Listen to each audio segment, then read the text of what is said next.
ഓം നമോ ഭഗവതേ വാസുദേവായ. ഓം നമോ ഭഗവതേ വാസുദേവായ. ഓം നമോ ഭഗവതേ വാസുദേവായ. ഓം നമോ ഭഗവതേ വാസുദേവായ.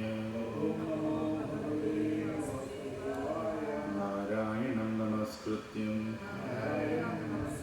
നരം ചൈവ നരോത്തമം ദേവീം സരസ്വതീം വ്യാസം തതോ ജയമുദീരയേ. നഷ്ടപ്രായേഷു ഭദ്രേഷു നിത്യം ഭാഗവത സേവയാ ഭഗവതീരുത്തമശ്ലോകേ ഭക്തിർഭവതി നൈഷ്ഠികീ. മൂകം കരോതി വാചാലം പങ്കും ലംഘയതേ ഗിരിം യത്കൃപാതമഹം വന്ദേ ശ്രീഗുരുദീനതാരിണം ശ്രീചൈതന്യമീശ്വരം ശ്രീപരമാനന്ദമാധവം. ഹരേ കൃഷ്ണ. നമ്മളിന്ന് ശ്രീമദ് ഭഗവത്ഗീതയിലെ 15-ാം അധ്യായത്തിലെ 1-ാം ശ്ലോകമാണ്. പുരുഷോത്തമ യോഗമെന്ന 15-ാം അധ്യായത്തിലെ 1-ാം ശ്ലോകം. ശ്രീഭഗവാനുവാച ഊർധ്വമൂലമദശാഖം അശ്വത്ഥം പ്രാഹുരവ്യയം ഛന്ദാംസി യസ്യ പർണാനി യസ്തം വേദ സ വേദവിദ്. ശ്രീഭഗവാനുവാച ഊർധ്വമൂലമദശാഖം അശ്വത്ഥം പ്രാഹുരവ്യയം ഛന്ദാംസി യസ്യ പർണാനി യസ്തം വേദ സ വേദവിദ്. ശ്രീഭഗവാനുവാച ഊർധ്വമൂലമദശാഖം അശ്വത്ഥം പ്രാഹുരവ്യയം ഛന്ദാംസി യസ്യ പർണാനി യസ്തം വേദ സ വേദവിദ്. ശ്രീഭഗവാനുവാച ഊർധ്വമൂലമദശാഖം അശ്വത്ഥം പ്രാഹുരവ്യയം ഛന്ദാംസി യസ്യ പർണാനി യസ്തം വേദ സ വേദവിദ്. ശ്രീഭഗവാനുവാച ഊർധ്വമൂലമദശാഖം അശ്വത്ഥം പ്രാഹുരവ്യയം ഛന്ദാംസി യസ്യ പർണാനി യസ്തം വേദ സ വേദവിദ്. ശ്രീഭഗവാനുവാച ഊർധ്വമൂലമദശാഖം അശ്വത്ഥം പ്രാഹുരവ്യയം ഛന്ദാംസി യസ്യ പർണാനി യസ്തം വേദ സ വേദവിദ്. ശ്രീഭഗവാനുവാച ഊർധ്വമൂലമദശാഖം അശ്വത്ഥം പ്രാഹുരവ്യയം ഛന്ദാംസി യസ്യ പർണാനി യസ്തം വേദ സ വേദവിദ്. ശ്രീഭഗവാനുവാച ഊർധ്വമൂലമദശാഖം അശ്വത്ഥം പ്രാഹുരവ്യയം ഛന്ദാംസി യസ്യ പർണാനി യസ്തം വേദ സ വേദവിദ്. ശ്രീഭഗവാനുവാച ഊർധ്വമൂലമദശാഖം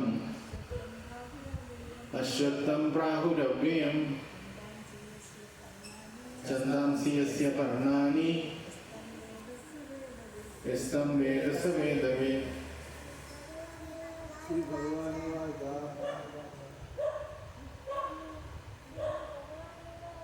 ശ്രീഭഗവാനുവാച ഊർധ്വമൂലമദശാഖം അശ്വത്ഥം പ്രാഹുരവ്യം ഛന്ദാംസി യസ്യ പർണാനി യസ്സം വേദ സ വേദവേദ്. ഭഗവാനുവാച ഊർധ്വമൂലമധഃശാഖം അശ്വത്ഥം പ്രാഹുരവ്യം ഛന്ദാംസി യസ്യ പർണാനി യസ്സം വേദ സ വേദവേദ്.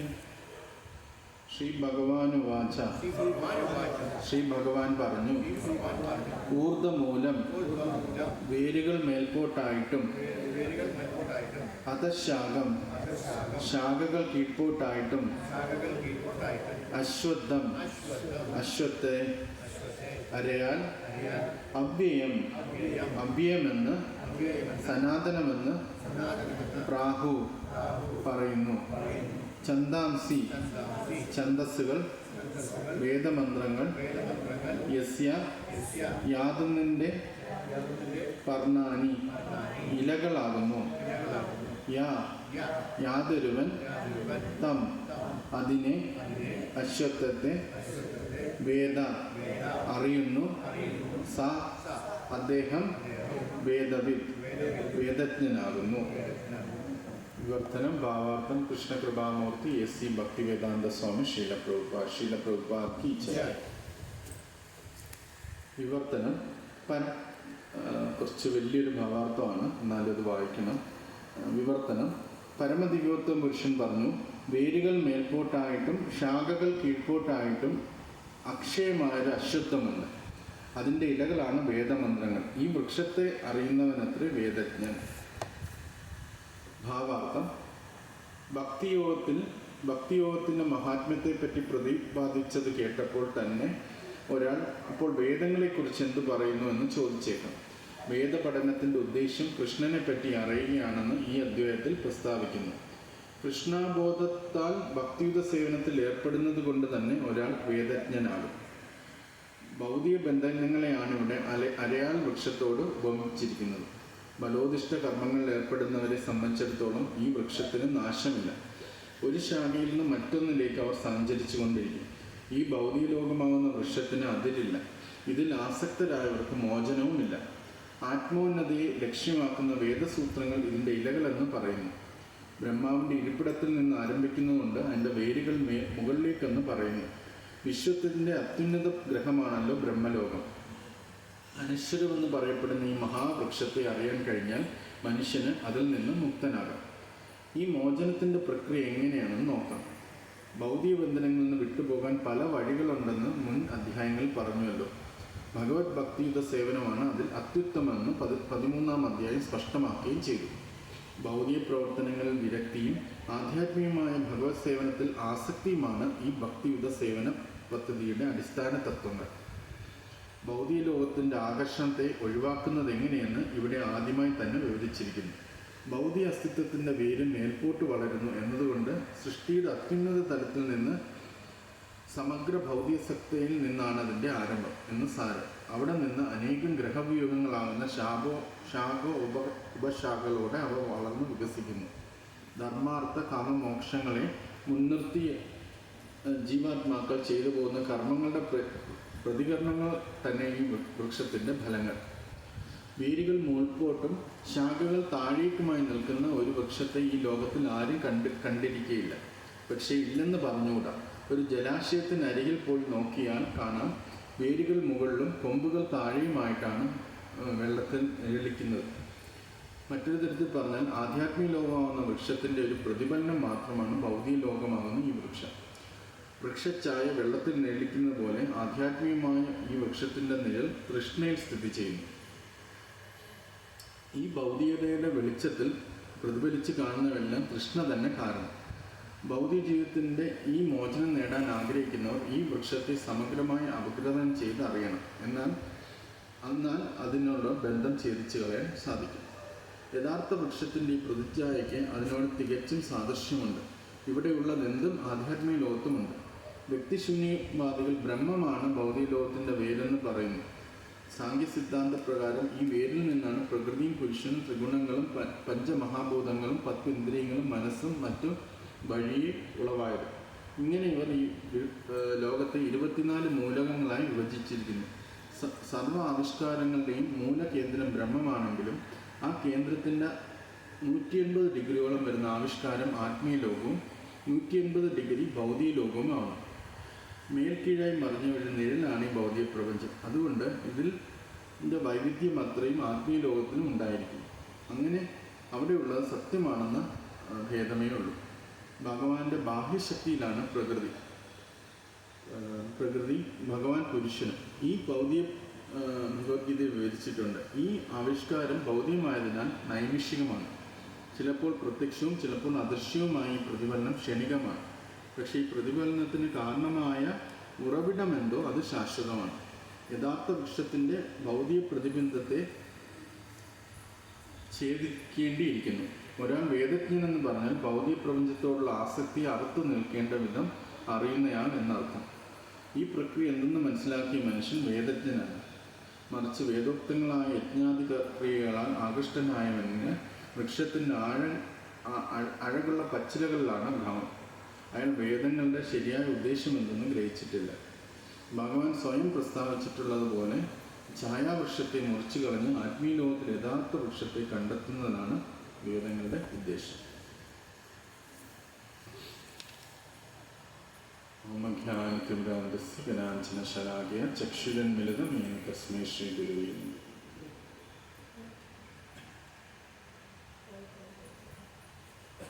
നമോ വിഷ്ണുപദായ കൃഷ്ണകൃഷ്ണായ ബുധലേശ്വരേ ഭക്തിവേദാന്ത സ്വാമിനെ നാമിനെ നമസ്തേ സാരസ്വതി ദേവേ ഗൗരവാണി പ്രചാരിണേ നിർവിശേഷ ശൂന്യവാദി പാശ്ചാത്യദേശത്തായ വാഞ്ചാകൽപതരൂപശ്യ കൃപാസിന്ധുഭ്യേവ ച പതീതാനാം ഭാവനേഭ്യോ വൈഷ്ണവേഭ്യോ നമോ നന്ദകോടി വൈഷ്ണവ.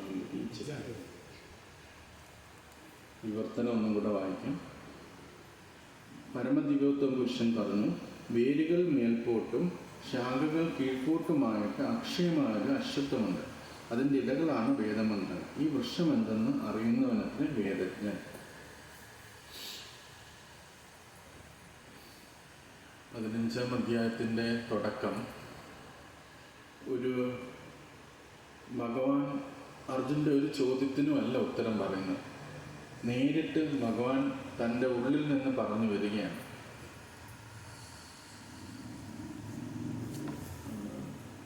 അപ്പോൾ ഇതിൽ ഭഗവാൻ ഒരു ഉപമയിലാണ് ഈ അധ്യായം തുടങ്ങുന്നത്. നമ്മൾ ഈ ശ്ലോകവും അതിൻ്റെ ഭാവാർത്ഥവും ഒക്കെ വായിക്കുമ്പോൾ നമുക്ക് കുറച്ചൊരു ഇത് മനസ്സിലാക്കാനൊരു ബുദ്ധിമുട്ട് അനുഭവപ്പെടും. കാരണം ഇതൊരു ഉപമ രൂപത്തിലാണ് ഇത് പറഞ്ഞിരിക്കുന്നത്. പക്ഷെ ലളിതമായിട്ട് നമ്മൾ ചിന്തിച്ചാൽ നമുക്ക് എളുപ്പമാണ് അത് മനസ്സിലാക്കാൻ. നമ്മൾ ഒരു തടാകത്തിൻ്റെ കരയിൽ പോയി കഴിഞ്ഞാൽ, ഒരു തടാകത്തിൻ്റെ കരയിൽ ഒരു വൃക്ഷം ഇങ്ങനെ നിൽക്കുന്നു വെച്ചു. ഇതിപ്പോൾ കരയാണ്, ഈ ട്രൈപോഡ് ഒരു വൃക്ഷമാണെന്ന് വയ്ക്കാം. ഈ ട്രൈപോഡ് ഒരു വൃക്ഷമാണ്. ഇത് ഈ മേശ എന്ന് പറഞ്ഞാൽ ആ കരയിലാണ് ആ വൃക്ഷം നിൽക്കുന്നത്. അതിൻ്റെ ഈ മേശയുടെ അപ്പുറത്തെ സ്ഥലം എന്ന് വെച്ചാൽ തടാകമാണ്, വെള്ളമാണ്. അപ്പോൾ വെള്ളത്തിൻ്റെ ഇപ്പുറത്ത് കരയുടെ ഇവിടെ ഒരു വൃക്ഷം നിൽക്കുന്നു. അപ്പോൾ നമ്മൾ ഈ ഒരു വ്യക്തി ഇതിലൂടെ നടന്നു വന്ന് ഈ മേശയുടെ അരികിൽ വന്ന് നോക്കിയാൽ ഈ ട്രൈപോഡിൻ്റെ അല്ലെങ്കിൽ ഈ മരത്തിൻ്റെ പ്രതിഫലനം ആ വെള്ളത്തിൽ കാണാൻ പറ്റും. വെള്ളത്തിൽ നല്ലപോലെ കാണാൻ പറ്റും. പക്ഷെ വെള്ളത്തിൽ നമ്മൾ എങ്ങനെയാണ് കാണുന്നതെന്ന് വെച്ചാൽ, ഇതിൻ്റെ മുകളിലുള്ള ഭാഗങ്ങൾ താഴെ ആഴത്തിലേക്ക് പോകുന്നതും അതിൻ്റെ അടിഭാഗം നമുക്ക് പെട്ടെന്ന് കാണാൻ പറ്റും. അതായത് ഈ ട്രൈപോഡിൻ്റെ 3 ഭാഗങ്ങൾ ഏറ്റവും മുകളിലായിട്ട് കാണുകയും അതിൻ്റെ കൊമ്പ്, അതിൻ്റെ നീളമുള്ള ഭാഗം താഴേക്ക് പോകുന്നതും ആ മുകളിൽ വെച്ചിരിക്കുന്ന മൊബൈൽ ഏറ്റവും താഴെ നിൽക്കുന്നതായിട്ടാണ് കാണുന്നത്. ഇങ്ങനെ നിൽക്കുന്ന മരത്തിൻ്റെ 180 ഡിഗ്രിയിൽ താഴേക്കാണ് നമ്മൾ ഇത് കാണുന്നത്. അപ്പം ഭഗവാൻ ഈ ഒരു കാര്യം നമുക്ക് എന്തിനാണ് പറഞ്ഞു തരുന്നതെന്ന് പറഞ്ഞാൽ, ആധ്യാത്മിക ലോകത്തിലുള്ള ജീവിതത്തിൻ്റെ തലതിരിഞ്ഞ പ്രതിഭാസമാണ് ഭൗതിക ലോകമെന്ന് ഭഗവാൻ പറഞ്ഞു തരികയാണ്. അതാണ് ഈ ശ്ലോകത്തിൻ്റെ അർത്ഥം. ഈ മുകളിലേക്കുള്ള വളർന്നിരിക്കുന്ന ഈ വലിയ വൃക്ഷം, അതാണ് യഥാർത്ഥ വൃക്ഷം. അവിടെയാണ് യഥാർത്ഥ ജീവിതമുള്ളത്, ആധ്യാത്മിക ലോകം. അതിൻ്റെ നേരെ തലതിരിഞ്ഞ പ്രതിഫലനമാണ് താഴേക്ക് കാണുന്നത്. മുകളിലേക്ക് നിൽക്കുന്ന വൃക്ഷത്തിന് ഊർജം നൽകുന്നത് സ്നേഹമാണ്. പരസ്പരമുള്ള സ്നേഹവും ഈശ്വരനോടുള്ള സ്നേഹവും ഈശ്വരൻ്റെ അംശങ്ങളോടുള്ള സ്നേഹവുമാണെങ്കിൽ താഴേക്കുള്ള വൃക്ഷത്തിന് അതിൻ്റെ പ്രതിഫലനത്തിന് ഊർജം നൽകുന്നത് തൃഷ്ണയാണ്. തൃഷ്ണ എന്ന് പറഞ്ഞാൽ കാമം. എനിക്ക് വേണം, മറ്റിടത്ത് എല്ലാവർക്കും വേണം എന്നാണ് ആഗ്രഹമെങ്കിൽ താഴേക്കുള്ള ഭൗതിക ലോകത്തിൻ്റെ വൃക്ഷം നിൽക്കുന്നത് തൃഷ്ണയിലാണ് എന്നാണ് പറയുന്നത്. ഈ ഒരു മീഡിയ ഇതിന് രണ്ടിനെയും ചെയ്യുന്ന മേശയുടെ എഡ്ജ്, അതിനെയാണ് ബ്രഹ്മജ്യോതിസ് എന്ന് പറയുന്നത്. ബ്രഹ്മജ്യോതിസിൽ നിന്നാണ് ആധ്യാത്മിക ലോകങ്ങൾ മുകളിലേക്ക് പോകുന്നതും ബ്രഹ്മജ്യോതിസിൻ്റെ താഴേക്കാണ് ഭൗതിക ലോകങ്ങൾ കിടക്കുന്നത്. അപ്പം നമ്മൾ മുക്തി എന്ന് പറയുമ്പം ചിലപ്പം ചില ആൾക്കാർ പറയാറുണ്ട് മോക്ഷം കിട്ടിയെന്ന് പറയാം. മോക്ഷം കിട്ടുമ്പോൾ ചിലപ്പോൾ നമുക്ക് ഈ ബ്രഹ്മത്തിൻ്റെ തലത്തിലേക്ക് വരാൻ പറ്റും. പക്ഷേ നമുക്ക് ഈ ആധ്യാത്മിക ലോകത്തിലൊരു ആശ്രയം കിട്ടിയില്ലെങ്കിൽ വീണ്ടും ഭൗതിക ലോകത്തിലേക്ക് വരണം. നമുക്ക് കര എന്ന് പറഞ്ഞൊരു സംഭവം, അതിൻ്റെ തീരം എന്ന് പറഞ്ഞൊരു സംഭവം യഥാർത്ഥത്തിലില്ല. അതൊരു നമ്മുടെ ചിന്തിക്കുന്ന ഡയമെൻഷനാണ് തീരം. തീരം എന്ന് പറഞ്ഞാൽ ഒന്നുകിൽ വെള്ളമായിരിക്കും അല്ലെങ്കിൽ കരയായിരിക്കും. പക്ഷെ നമ്മൾ നോക്കിക്കഴിഞ്ഞാൽ ഒന്നുകിൽ നമ്മൾ കരയിലായിരിക്കും അല്ലെങ്കിൽ വെള്ളത്തിലായിരിക്കും. തീരം എന്ന് പറഞ്ഞാൽ ഒരു എഡ്ജ് എന്ന് പറയുന്ന ഒരു സംഭവം യഥാർത്ഥത്തിലില്ല. നമ്മൾ ഊഹിച്ചെടുക്കുന്ന ഒരു കാര്യമാണ്. ഒന്നുകിൽ നമ്മൾ കരയിലായിരിക്കും ഒന്നുകിൽ വെള്ളത്തിലായിരിക്കും. അതേപോലെ നമുക്ക് ഒന്നുകിൽ ഭൗതിക ലോകത്തിലായിരിക്കും അല്ലെങ്കിൽ നമ്മൾ ആത്മീയ ലോകത്തിലായിരിക്കും ഒന്ന് സ്ഥിരമായിട്ടിരിക്കും. ബ്രഹ്മത്തിൽ നിൽക്കുക എന്ന് പറഞ്ഞാൽ അത് ടെമ്പററി ഫിനോമിനൻ മാത്രമാണ്. അവിടെ പെർമനൻ്റ് ആയിട്ട് നമുക്ക് നിൽക്കാനായിട്ട് പറ്റില്ല. ഒന്നുകിൽ നമ്മൾ സ്പിരിച്വൽ വേൾഡിൽ പോവുക, അവിടെ നമുക്ക് സന്തോഷമായിട്ട് ഭഗവാനോടൊപ്പം നിൽക്കാൻ പറ്റും. അല്ലെങ്കിൽ നമുക്ക് ഭഗവാനോട് ആസക്തി ഇല്ല, ഭഗവാനോട് ആ ഒരു അട്രാക്ഷൻ ഇല്ലെങ്കിൽ നമ്മൾ താഴെ ഭൗതിക ലോകത്തിൽ വന്നു ചേരും.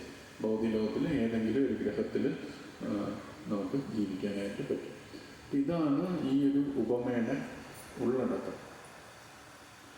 അപ്പം ഇതിൽ എന്തിനാണ് ഭഗവാൻ ഇത് പറഞ്ഞു തരുന്നതെന്ന് പറഞ്ഞാൽ, ഭഗവാൻ ഒരു കാര്യം ഇത് നമുക്ക് നല്ല സ്ട്രെസ് ചെയ്ത് പറഞ്ഞു തരികയാണ്. ഈ ലോകത്തിലുള്ള കാര്യങ്ങൾ ആത്മീയ ലോകത്തിൻ്റെ തലതിരിഞ്ഞ പ്രതിഫലനമാണ് എന്നുള്ള കാര്യം ഭഗവാൻ നമുക്ക് പറഞ്ഞു തരികയാണ്. ഇവിടെ ഉള്ളതെല്ലാം ആത്മീയ ലോകത്തിലുണ്ട്. പക്ഷെ ആത്മീയ ലോകത്തിൽ എല്ലാം ശാശ്വതമായിട്ട് ഉള്ളതാണ്. ഇവിടെ എല്ലാം നൈമിഷികമാണ്. നമ്മളൊരു വീട് വെച്ചാൽ പോലും കുറച്ച് നാൾ കഴിയുമ്പോൾ വീട് ഇല്ലാതായിത്തീരും. പക്ഷെ ആത്മീയ ലോകത്തിലാണെങ്കിൽ അത് എന്നെന്നും നിലനിൽക്കും. ഇവിടെ സമയം ഓരോത്തിനെയും നമ്മുടെ പ്രായാധിക്യങ്ങൾ കൂട്ടും. പക്ഷെ ആത്മീയ ലോകത്തിന് സമയത്തിന് സ്വാധീനം ഉണ്ടാകത്തില്ല. നമുക്ക് എല്ലാവരും നിത്യ യൗവനരായിട്ട് ഇരിക്കും. ആത്മീയ ലോകത്തിൻ്റെ നേരെ വിപരീതമായിട്ടാണ് ഈ ഭൗതിക ലോകത്തിൽ നമ്മളൊക്കെ ഉള്ളത്. പക്ഷെ ഇത് ഈ ഭൗതിക ലോകം ഇല്ലാത്തതൊന്നല്ല. നിഴലെന്ന് പറഞ്ഞാൽ ഇല്ലാത്തതൊന്നല്ല. എന്തിന് നിഴലുണ്ട്? നിഴല് വസ്തുതയാണ്. പക്ഷെ ആ നിഴലെന്ന് പറഞ്ഞാൽ എപ്പോഴും കാണണമെന്നില്ല. ഞാനെന്ന വ്യക്തി ഉണ്ടായിരിക്കും, പക്ഷെ എൻ്റെ നിഴല് ചിലപ്പോൾ എപ്പോഴും കാണണമെന്നില്ല. എൻ്റെ പുറകിൽ നിന്ന് സൂര്യൻ വന്നു കഴിഞ്ഞാൽ നിഴല് കാണും, മുകളിൽ വന്നാൽ നിഴലില്ലാതാവും. അപ്പം നിഴല് നൈമിഷികമാണ്. ഈ ഭൗതിക ലോകം ടെമ്പററിയാണ്. പക്ഷേ ആ നിഴലുണ്ടാക്കുന്ന വ്യക്തി ശാശ്വതനാണ്. അതായത് ആത്മീയ ലോകം എന്നെന്നും ഉണ്ട്. അതിന് ഈ ജനന മരണ ചക്രങ്ങളോ ആവിർഭാവ തിരോഭാവങ്ങളോ ഒന്നുമില്ല. അപ്പം നമ്മൾ ഈ ഭൗതിക ലോകത്തിൽ നിന്ന് ഈ ഭൗതിക ലോകത്തെ പരമാവധി ആസ്വദിക്കാനായിട്ട് ശ്രമിച്ചുകൊണ്ടിരിക്കുകയാണ്. പക്ഷെ ഭഗവാൻ ഇവിടെ നമുക്കത് പറഞ്ഞു തരികയാണ്, ഇത് നിഴലാണ്. ഇതിനെ നീ എത്ര ആസ്വദിക്കാനായിട്ട് ശ്രമിച്ചാലും നിനക്ക് പൂർണ്ണമായിട്ട് ആസ്വാദനം കിട്ടത്തില്ല. ഇപ്പം നമ്മളൊരു സൺഡേ ഫീസ്റ്റിന് ഒരുപാട് വിഭവങ്ങളൊക്കെ റെഡിയാക്കിയിട്ട് നമ്മുടെ അടുത്ത് കൊണ്ടുവരുന്നു. എന്നിട്ട് നമ്മൾ അതിൻ്റെ മുമ്പിൽ ഒരു കണ്ണാടി വെച്ചിട്ട് ആ കണ്ണാടിയിൽ അതിൻ്റെ പ്രതിബിംബം എല്ലാം കാണാം, ഫുഡിൻ്റെ എല്ലാം പ്രതിബിംബം കാണാം. എന്നിട്ട് ആ പ്രതിബിംബത്തെ ആസ്വദിക്കാനായിട്ട് പറഞ്ഞാൽ നമുക്ക് ആസ്വദിക്കാൻ പറ്റും. നമുക്കത് നേരിട്ടുള്ളതെടുത്ത് കഴിച്ചാലേ നമുക്ക് ആസ്വദിക്കാൻ പറ്റുള്ളൂ. അപ്പം അതേപോലെ ആത്മീയ ലോകത്തിൻ്റെ തലതിരിഞ്ഞ പ്രതിഫലനം മാത്രമാണ് ഈ ഭൗതിക ലോകം. കാരണം ഇവിടെ നമ്മൾ എന്ത് ആസ്വദിച്ചാലും അത് ഇന്നല്ലെങ്കിൽ നാളെ നഷ്ടപ്പെടുമെന്നുള്ള ഭയം ഉണ്ടാവും. ഇപ്പോൾ എനിക്ക് നല്ലൊരു ആരോഗ്യമുണ്ട്, ഞാൻ നല്ല ആരോഗ്യവാനാണ്. പക്ഷെ എനിക്കറിയാം ഒരു 5-6 വർഷം കഴിയുമ്പോൾ ഈ ആരോഗ്യം നഷ്ടപ്പെടും എന്ന് പറഞ്ഞു. അത് എത്ര സന്തോഷം. എനിക്ക് ഒരുപാട് ധനമുണ്ട്, പക്ഷെ ആ ധനം ഇന്നല്ലെങ്കിൽ നാളെ നഷ്ടപ്പെടും എന്നുള്ള ഭയം എപ്പോഴും അതിനകത്തുണ്ടാവും. അപ്പം അത് ശരിയായ ആസ്വാദനമല്ല. നമുക്ക് എന്നെന്നും നമ്മളിവിടെ നിൽക്കുകയാണ്, എന്നെന്നും നമുക്ക് ധനമുണ്ട്, എന്നെന്നും ആരോഗ്യമുണ്ടെങ്കിൽ ശരി, നമ്മൾ ആസ്വദിക്കുകയാണെന്ന് നമുക്ക് പറയാം. നമ്മൾ ഒരിക്കലും മരിക്കുന്നില്ല ഇല്ല. പക്ഷെ നമ്മൾ ഇവിടെ ജനനവും മരണവും വാർദ്ധക്യവും രോഗവും വന്നുകൊണ്ടിരിക്കുകയാണ്. അപ്പോൾ നമ്മൾ എന്ത് കാര്യം ഈ ലോകത്തിൽ ആസ്വദിച്ചാൽ പോലും അതിനകത്ത് അത് ഇന്നല്ലെങ്കിൽ നാളെ എനിക്ക് നഷ്ടപ്പെടും എന്നുള്ള ഭയം അതിനകത്ത് ഇൻഗ്രീഡിയൻ്റ് ആയിട്ട്, അല്ലെങ്കിൽ അതിനകത്ത് ഇൻ്റഗ്രൽ ആയിട്ടുണ്ട്. അതിനകത്ത് ഓൾറെഡി അതിനകത്ത് ഉണ്ട്. അപ്പോൾ 6 നോക്കിയിട്ട്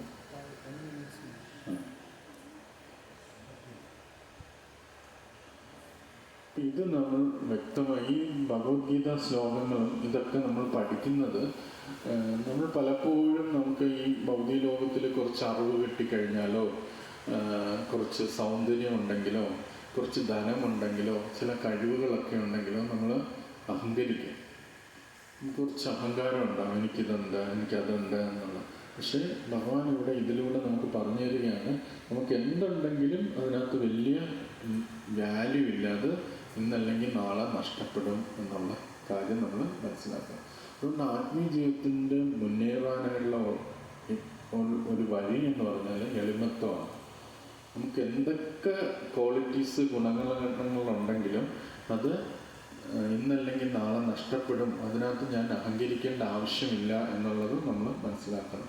ഇത് നൈമിഷികമാണ് എന്ന് മനസ്സിലാക്കി വേണം നമ്മൾ അതിനകത്ത് പോകാനായിട്ട്.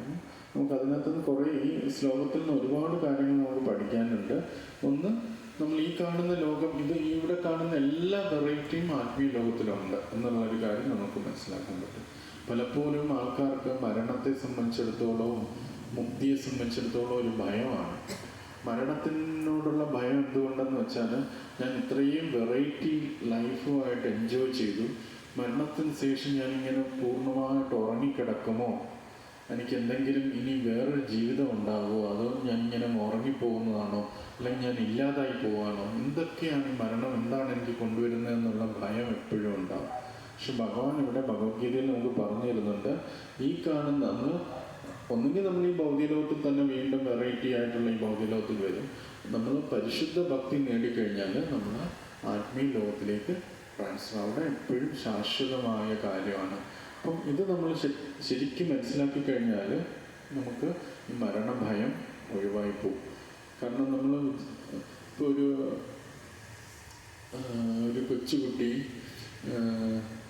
കൊച്ചുകുട്ടി നിൽക്കുകയെന്ന് വെച്ചോ, ആ കൊച്ചുകുട്ടി ഇവിടെ നല്ല വെളിച്ചമുണ്ട്, എല്ലാം ഉണ്ട്. പക്ഷെ ഒരു ഇരുട്ടുള്ള മുറിയിലേക്ക് ആ കുട്ടിയെ വിട്ടു കഴിഞ്ഞാൽ കുട്ടിക്ക് ഭയമാവും. എന്താണ് ഇവിടെ ഒന്നും കാണാൻ പറ്റുന്നില്ല, എന്താണ് എനിക്ക് ചുറ്റും എന്താണ് എന്നുള്ള ഭയം. നമുക്കും ഇപ്പം നമ്മുടെ അവസ്ഥയും അത് തന്നെയാണ്, മരണശേഷം എന്താണ് സംഭവിക്കാൻ പോകുന്നത് എന്നുള്ളത്. പക്ഷെ ഈ കുട്ടി ആ റൂമിലേക്ക് കയറി കഴിഞ്ഞാൽ അവിടെ എല്ലാം പ്രകാശമുണ്ട്, കളിപ്പാട്ടങ്ങളെല്ലാം ഉണ്ടെങ്കിൽ ആ കുട്ടിക്ക് ഒരു പ്രശ്നമില്ല, ആ റൂമിലേക്ക് കയറാനായിട്ട് പ്രശ്നമില്ല. ഈ നോളജ് ആ കുട്ടിക്ക് അതിനകത്ത് കയറാനുള്ള ഭയം ഇല്ലാതാക്കും. അവിടെ ഇരുട്ടാണെങ്കിൽ ആ കുട്ടിക്ക് അതിലേക്ക് കയറാനായിട്ട് ഭയം എപ്പോഴും ഉണ്ടാകും. പക്ഷേ ഇരുട്ടല്ല, അവിടെ വെളിച്ചമുണ്ട്, അവിടെ എല്ലാം വെറൈറ്റീസ്, ഇവിടെയുള്ള കാര്യങ്ങളെല്ലാം അവിടെ ഉണ്ട് എന്ന് പറയുകയാണെങ്കിൽ കുട്ടിക്ക് അതിനകത്ത് ആ റൂമിലേക്ക് കയറാനായിട്ട് യാതൊരു ഭയവും ഉണ്ടാകത്തില്ല. അപ്പം ഫസ്റ്റ് ഭഗവാൻ ഇതിൽ നിന്ന് നമുക്ക് പറഞ്ഞു തരുന്നത്, ഇത് ഈ ഭൗതിക ലോകം നൈമിഷികമായ ഒരു ലോകമാണ്. അതുകൊണ്ട് മരണത്തെക്കുറിച്ചൊന്നും നമ്മൾ ഭയക്കേണ്ട ഒരു ആവശ്യമില്ല. മരണം കഴിഞ്ഞാൽ ഒന്നുമില്ല എന്ന് ചിന്തിക്കുമ്പോഴാണ് നമുക്ക് യഥാർത്ഥത്തിൽ ഭയം ഉണ്ടാകുന്നത്. ആത്മാവ് ശാശ്വതമാണ്, ശാശ്വതമായ ആത്മീയ ലോകം അവിടെയുണ്ട്. നമ്മൾ പരിശുദ്ധി നേടിക്കഴിഞ്ഞാൽ നമുക്ക് ആത്മീയ ലോകത്തിലേക്ക് പോകാൻ പറ്റും. പരിശുദ്ധി നേടിയില്ലെങ്കിൽ സാരമില്ല, ഇവിടെ വന്ന് വീണ്ടും നമുക്ക് പരിശുദ്ധി നേടാനായിട്ട് ശ്രമിക്കാം, ഭൗതിക ലോകത്തിൽ ശ്രമിക്കാം. അപ്പം മരണം ഒരു എൻഡല്ല, എവിടെയെങ്കിലും ക്ലോസ് ചെയ്യുന്നില്ല. അത് ഒരു ഡോറിൽ നിന്ന് അടുത്ത ഡോറിലേക്ക്, ഒരു റൂമിൽ നിന്ന് അടുത്ത റൂമിലേക്ക് കയറുന്നൊരു കാര്യമാണ്. ഈ ഒരു അറിവ് നമ്മുടെ ഹൃദയത്തിൽ ഉറച്ചാൽ തന്നെ നമ്മുടെ ജീവിതത്തിലെ വലിയൊരു ഉത്കണ്ഠ മാറിപ്പോകും.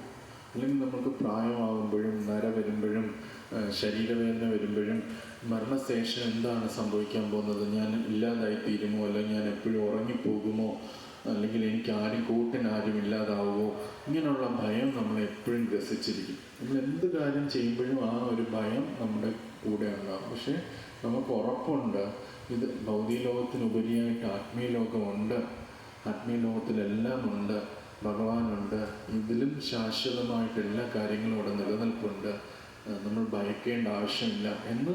ഇത് നമ്മുടെ വാക്കുകളല്ല, ഭഗവാന്റെ വാക്കുകളാണ്. ഭഗവാനാണ് ഈ ഉപമ നമുക്ക് തരുന്നത്. നമ്മളെപ്പോലെയുള്ള സാധാരണ നശ്വരരായ നിസ്സാരരായ ജീവജാലങ്ങൾ പറയുന്ന വാക്കല്ല ഇത്. ഇത് പുരുഷോത്തമ യോഗം. പുരുഷോത്തമ യോഗം എന്ന് പറഞ്ഞാൽ പുരുഷോത്തമനായ ഭഗവാനുമായിട്ട് ബന്ധിപ്പിക്കുന്ന അറിവാണിത്. അതാണ് ഈ അധ്യായം. അതിലെ ആദ്യത്തെ ശ്ലോകം തന്നെ ഭഗവാൻ ഈ ഉപമ വഴി നമുക്കത് പറഞ്ഞു തരികയാണ്. അപ്പം ഈ ഒരു ഭയം ഒഴിവായാൽ തന്നെ നമ്മുടെ ജീവിതത്തിൽ ഒരുപാട് സന്തോഷം നമുക്ക് വരാം. ഈ ജീവിതത്തിൽ സന്തോഷം ഉണ്ടാവും, ആത്മീയ ലോകത്തിലും നമുക്ക് ആത്മീയ ലോകത്തിലേക്ക് നമുക്ക് പ്രവേശിക്കാൻ പറ്റും. പലപ്പോഴും നമ്മുടെ ജീവിതത്തിൽ സന്തോഷമില്ലാതെ വരുന്നതിന് കാരണം നമ്മൾ അനാവശ്യമായി പാനിക്കാവുന്നതാണ്. ഞാൻ റീസെൻ്റ്ലി ഒരു റിപ്പോർട്ട് വായിച്ചു. ഈ ഫ്രോഡ്സ്റ്റേഴ്സ് ഉണ്ട് ഈ ഫോണിൽ. നിങ്ങളിപ്പോൾ പലർക്കും ആ ഫോൺ കോളുകൾ വന്നിട്ടുണ്ടാവും. നിങ്ങളുടെ എന്തോ ഒരു പാഴ്സൽ നിങ്ങൾ എങ്ങോട്ട് വായിച്ചു, അത് കസ്റ്റംസ് പിടിച്ചു വച്ചിരിക്കുകയാണ്, അത് വിട്ട് കിട്ടണമെങ്കിൽ ഇത്ര തുക അടയ്ക്കണം, അല്ലെങ്കിൽ നിങ്ങൾക്ക് അതിനകത്ത് എന്തോ മയക്കുമരുന്ന് നിങ്ങൾ ഇട്ടിട്ടുണ്ട്, അതുകൊണ്ട് അത് നിങ്ങൾക്ക് ജയിലിൽ പോകും എന്നൊക്കെ പറഞ്ഞ് ഇങ്ങനെ ഫ്രോഡ്സ്റ്റേഴ്സ് നമ്മളെ വിളിക്കാറുണ്ട്. നമുക്ക് എൻ്റെ ഫോണിൽ ഇടയ്ക്കിടയ്ക്ക് എല്ലാം ഒരു 2-3 ആഴ്ച കൂടുമ്പോൾ ഒരു ഫോൺ ഇങ്ങനെ വിളിക്കും, ഇങ്ങനെ നിങ്ങളെ കസ്റ്റംസിൽ നിന്നാണ് വിളിക്കുന്നതെന്ന് പറഞ്ഞുകൊണ്ട് അവരിങ്ങനെ വിളിക്കും. നമ്മളത് അപ്പോഴേ കട്ട് ചെയ്ത് മൈൻഡ് ചെയ്യത്തില്ല. ഇത് പക്ഷെ നമ്മൾ വിചാരിക്കും ഇതൊക്കെ ഇതിൻ്റെ വലയിൽ ആരെങ്കിലും വീഴുമെന്നുള്ളത്. കഴിഞ്ഞ വർഷം 2250 കോടി രൂപയാണ് ഇന്ത്യയിൽ ഒട്ടാകെ ഈ ഫ്രോഡ്സ്റ്റേഴ്സ് അവർ എടുത്തിരിക്കുന്നത്. ആൾക്കാരുടെ കയ്യിൽ നിന്ന് പീഡിപ്പിച്ച് അവർ ഇങ്ങനെ. അപ്പോൾ ഉടനെ ഇവരിങ്ങനെ വിളിക്കും, എന്നിട്ട് പറയും സ്കൈപ്പിൽ പോകാം, അവിടെ വീഡിയോ കോളിൽ വരണം എന്ന് പറയും. അവിടെ കസ്റ്റംസ് ഉദ്യോഗസ്ഥർ ആ വേഷങ്ങളൊക്കെ ഇട്ട് ആൾക്കാരുണ്ടാകും. അപ്പോൾ അവരോട് ഫോൺ ഓഫ് ചെയ്യരുതെന്ന് പറയും. 24 hours നിങ്ങൾ ഫോൺ ഓഫ് ചെയ്യാൻ പാടില്ല. ഈ ഫോണിൽ കണ്ടിന്യൂസ് ആയിട്ടുള്ള വീഡിയോ അവരോട് ഇങ്ങനെ ഓരോ കാര്യങ്ങൾ ഇൻട്രോഗേറ്റ് ചെയ്തുകൊണ്ടിരിക്കും. അവർ ഡിജിറ്റൽ അറസ്റ്റിൽ പോകും. അവർ വൺ ഡേ അവരങ്ങനെ നിന്ന് കഴിയുമ്പോഴത്തേന് അവരുടെ ഉറക്കമൊന്നും നഷ്ടപ്പെടും, അവർക്കെല്ലാം ഭയമാകും, എല്ലാം ഉത്കണ്ഠ വരുമ്പോഴത്തേന് അവസാനം അവർ പറയും നിങ്ങൾക്ക് ഇതിൽ നിന്ന് രക്ഷപ്പെടാൻ പറ്റും, നിങ്ങൾക്ക് ഇത്രയും തുക ഇതിനകത്താണ്. ആദ്യം അവർ പറയും ചെറിയൊരു തുക അടയ്ക്കൂ, അത് നമ്മൾ അതിൻ്റെ രജിസ്ട്രേഷൻ പാർട്ടാണ്, അത് രജിസ്ട്രേഷൻ കഴിഞ്ഞാൽ നിങ്ങൾക്ക് തിരിച്ചു തരും എന്ന് പറയും. അപ്പോൾ ആദ്യം നമ്മൾ ചെറിയൊരു തുക അടയ്ക്കും. അടച്ചു കഴിഞ്ഞാൽ രജിസ്ട്രേഷൻ കഴിയുമ്പോഴത്തേന് ഇമ്മീഡിയറ്റ്ലി അവർ ആ പൈസ നമുക്ക് തിരിച്ചു തരും. അപ്പോൾ നമുക്ക് അവരിലും ഒരു വിശ്വാസം ഉണ്ടാകും. ഇതെല്ലാം കഴിഞ്ഞ് 24 മണിക്കൂർ നമ്മളെ ഇങ്ങനെ അവർ ഇൻട്രോഗേറ്റ് എല്ലാം ചെയ്ത് കഴിയുമ്പോഴത്തേന് നമ്മുടെ മാനസിക നില തന്നെ ഒരു തകരാറിലേക്ക് പോകും. അപ്പോൾ ആ സമയത്ത് അവർ പറയും ഇത്ര തുക ഈ ബാങ്ക് അക്കൗണ്ടിലേക്ക് നിക്ഷേപിക്കണം എന്നുള്ളത്. നമ്മൾ ആ ഒരു അടിമയെ പോലെ നമ്മൾ അത് നിക്ഷേപിക്കും. 2250 കോടി രൂപയാണ് ഇന്ത്യയിലൊട്ടാകെ ഈ ഫോൺ കോളുകൾ വഴി അവർ ഈ പൈസ ഉടനെ ഓവർസീസ് ബാങ്കിലേക്കാണ് പോകുന്നത്, അല്ലെങ്കിൽ ക്രിപ്റ്റോ കറൻസി വഴി അതിലേക്കാണ് ഈ പോകുന്നത്. അപ്പോൾ ഞാൻ പറഞ്ഞു വരാൻ കാരണം എന്ന് വെച്ചാൽ ഈ ഭയം ജനിച്ചു കഴിഞ്ഞാൽ തന്നെ നമുക്ക് സമാധാനമായിട്ടൊരു കാര്യം തീരുമാനം എടുക്കാനായിട്ട് സാധിക്കത്തില്ല.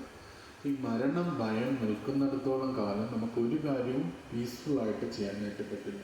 അപ്പോൾ ഈ ശ്ലോകം നമുക്ക് ശരിക്കൊരു ധാരണയാണ് തരുന്നത്. ഇവിടെ ഇത് ഇത് നിഴലിലാണ്, നമുക്ക് ഒറിജിനൽ അവിടെയുണ്ട്. നിഴലിലും വ്യക്തിത്വങ്ങളുണ്ട്, മുകളിൽ ഒറിജിനലിലും വ്യക്തിത്വങ്ങളുണ്ട്. ഒന്നും ഇല്ലാതായി തീരുന്നില്ല, ഒന്നും ശൂന്യതയിലായിട്ട് തീരുന്നില്ല. ശൂന്യത എന്നൊരു കാര്യം ഈ അസ്തിത്വത്തിൽ എവിടെയുമില്ല എന്ന് പറയുന്നത്.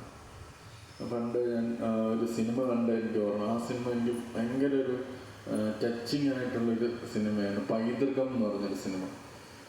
എല്ലാവരും കണ്ടിട്ടുണ്ടോയെന്ന് അറിയില്ല. പണ്ട് കണ്ടൊരു സിനിമയാണ്. അതിനകത്ത് നരേന്ദ്രപ്രസാദ് സുരേഷ് ഗോപിയോട് പറയുന്നൊരു കാര്യമുണ്ട്. അദ്ദേഹം അതിനകത്ത് പറയുന്നൊരു കാര്യം, ഈ ശൂന്യത എന്നത് ഈ അസ്തിത്വത്തിൽ എവിടെയില്ല എന്ന് പറയുന്നുണ്ട്.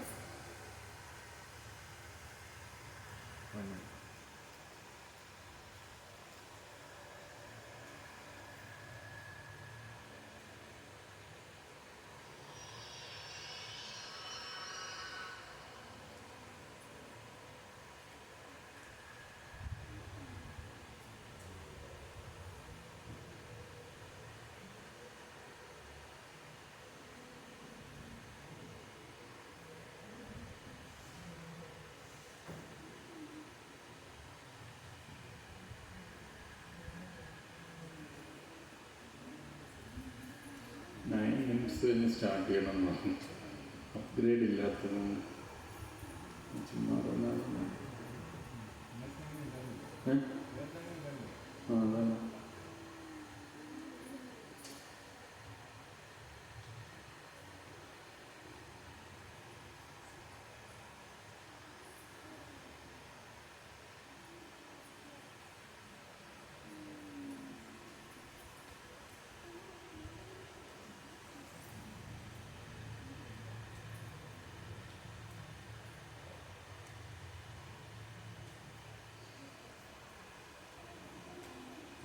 നോക്കുന്നത്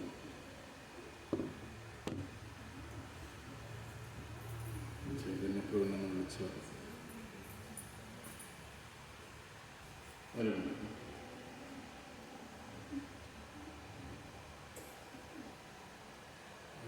ഹരീഷൻ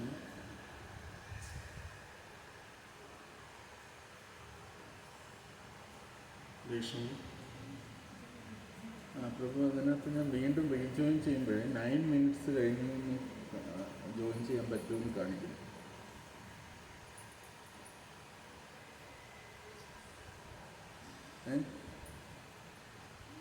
പ്രഭുവിന് ജോയിൻ ചെയ്യാൻ പറ്റുമോ?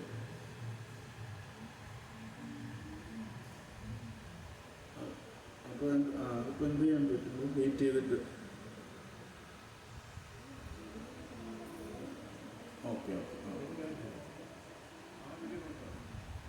ശരി ശരി. ഞാൻ ഇത് ജോയിൻ ചെയ്താലേ പറ്റുള്ളൂ. ഞാൻ എനിക്ക് 8 minute കഴിഞ്ഞിട്ട് നോക്കാം. ചിലപ്പോൾ 7 minute കഴിഞ്ഞു. ഞാനത് വച്ചേക്കാം. 7 minute കഴിഞ്ഞിട്ട് സ്റ്റാർട്ട്. അപ്പം അതാണ്.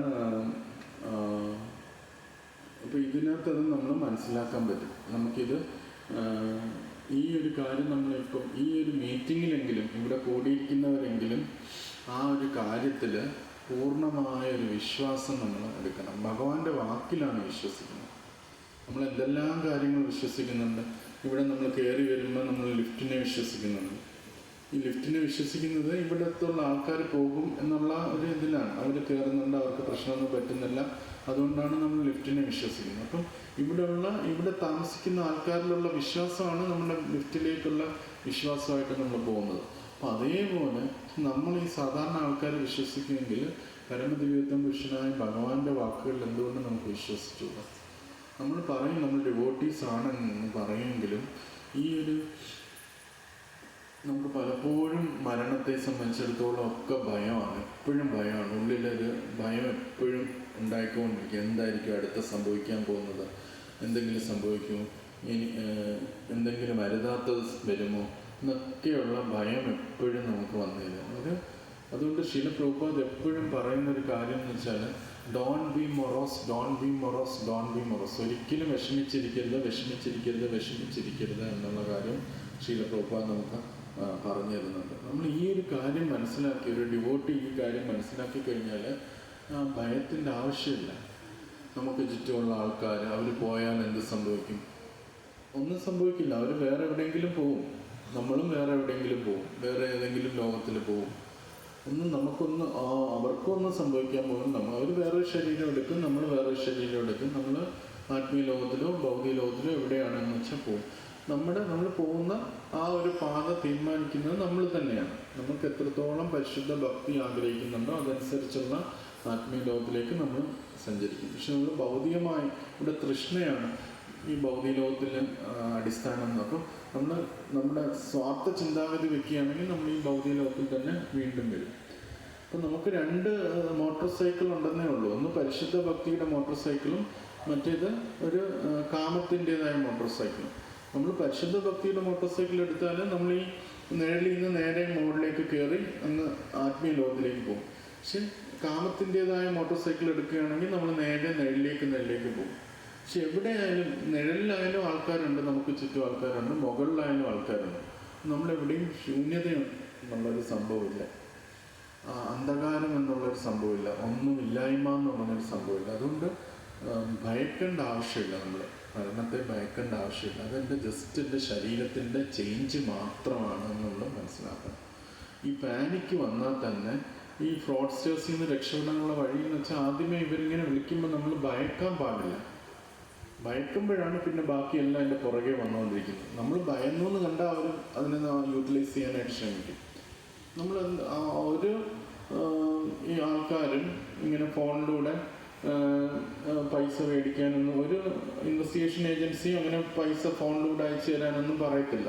CBI ആയാലും പോലീസായാലും ഒന്നും പക്ഷെ നമ്മൾ ഭയക്കുമോ, ഇത് എനിക്കത് സംഭവിക്കുമല്ലോ, ഞാൻ അയച്ച കാർഗോയിലും മയക്കുമരുന്നുണ്ടല്ലോ, ഇനി നാട്ടുകാരെല്ലാം അറിഞ്ഞു കഴിഞ്ഞാൽ എന്ത് സംഭവിക്കും, ഇങ്ങനെ നമ്മൾ ഭയന്നാണ് നമ്മൾ മുന്നോട്ട് പോകുന്നത്. അപ്പോൾ അതുകൊണ്ടാണ് അവർക്ക് അതിൽ നിന്ന് യൂട്ടിലൈസ് ചെയ്യാനായിട്ട് പറ്റുന്നത്. അതേപോലെ നമ്മൾ മനസ്സിലാക്കണം, ഈ ശരീരം നമുക്ക് കിട്ടി, അത് കുറച്ച് നാൾ ഉണ്ടാകും, അത് കഴിഞ്ഞ് ഈ ശരീരം നഷ്ടപ്പെടുക തന്നെ ചെയ്യും.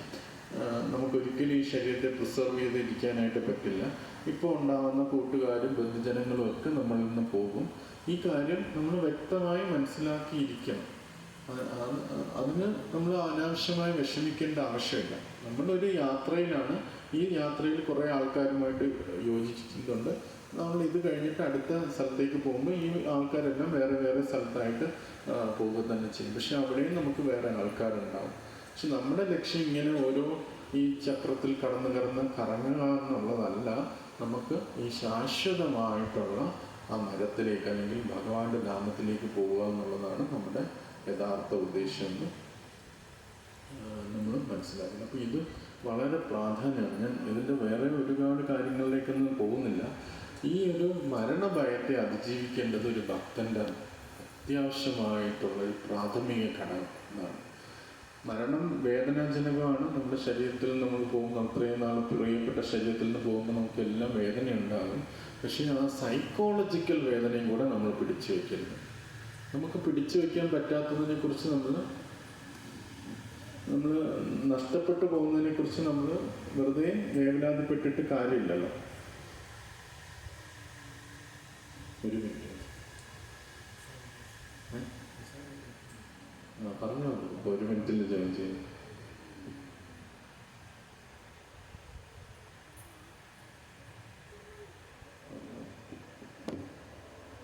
ഇത് എല്ലാവർക്കും ഈ ഒരു മെസ്സേജെങ്കിലും ഈ ഗ്രൂപ്പിൽ, ഇവിടെ ഇപ്പോൾ ഏകദേശം 20-ഓളം പേരുണ്ട്. ഈ ഗ്രൂപ്പിലുള്ള എല്ലാവരെങ്കിലും ആ കാര്യം റിയലൈസ് ചെയ്യാം. നമുക്ക് ഇത് നമ്മൾ ഈ വൈദിക ജ്ഞാനം നമുക്ക് പൂർണ്ണമായ ജ്ഞാനമാണ് തരുന്നത്. നമുക്ക് പൂർണ്ണമായ കാഴ്ചയാണ് തരുന്നത്. നമ്മൾ ഈ ഒരു കാര്യം, ഈ ഒരു ഭഗവത്ഗീത ക്ലാസ്സിൽ നിങ്ങളെല്ലാവരും വന്നു ചേർന്ന് നമ്മൾ മനസ്സിലാക്കുക, നമ്മൾ ആത്മാവാണ്, നമ്മൾ ശാശ്വതമാണ്. ഈ ഒരു ടെമ്പററി ഫിനോമിനാണ് ഈ ശരീരത്തിൽ നിൽക്കുന്നത്. ഇത് കഴിഞ്ഞ് നമുക്ക് ഒരു ജീവിതമുണ്ട്. അത് ആത്മീയവും ഭൗതികവുമായ ജീവിതമുണ്ട്. ഇതിലിപ്പോൾ നമ്മൾ ഭൗതിക ജീവിതത്തിലാണ്, നശ്വരമായ ജീവിതത്തിലാണ്. അതുകൊണ്ടാണ് നമുക്ക് എപ്പോഴും ഉത്കണ്ഠ. നമുക്ക് വേണമെങ്കിൽ നമുക്ക് ആരും നിർബന്ധിക്കുന്നില്ല. നമുക്ക് ഈ നിഴലിൽ തന്നെ നിൽക്കാം, അല്ലെങ്കിൽ നമുക്ക് തിരിച്ചു പോകാം. പക്ഷെ ഭഗവാൻ എപ്പോഴും കരുണയുള്ളത് കൊണ്ട് നമ്മളെല്ലാം അദ്ദേഹത്തിൻ്റെ മക്കളായതുകൊണ്ട് ഭഗവാൻ ഇവിടെ വന്നിട്ട് നമുക്ക് ശരിയായ അറിവ് തന്നുകൊണ്ടിരിക്കും.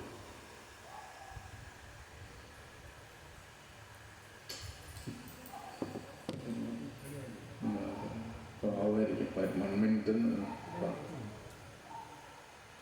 അപ്പോൾ ഇതാണ് ഈ ഒരു മെസ്സേജ് തരാനായിട്ടുള്ളത്. എന്തെങ്കിലും ക്വസ്റ്റ്യൻസ് ഉണ്ടെങ്കിൽ ചോദിക്കാം.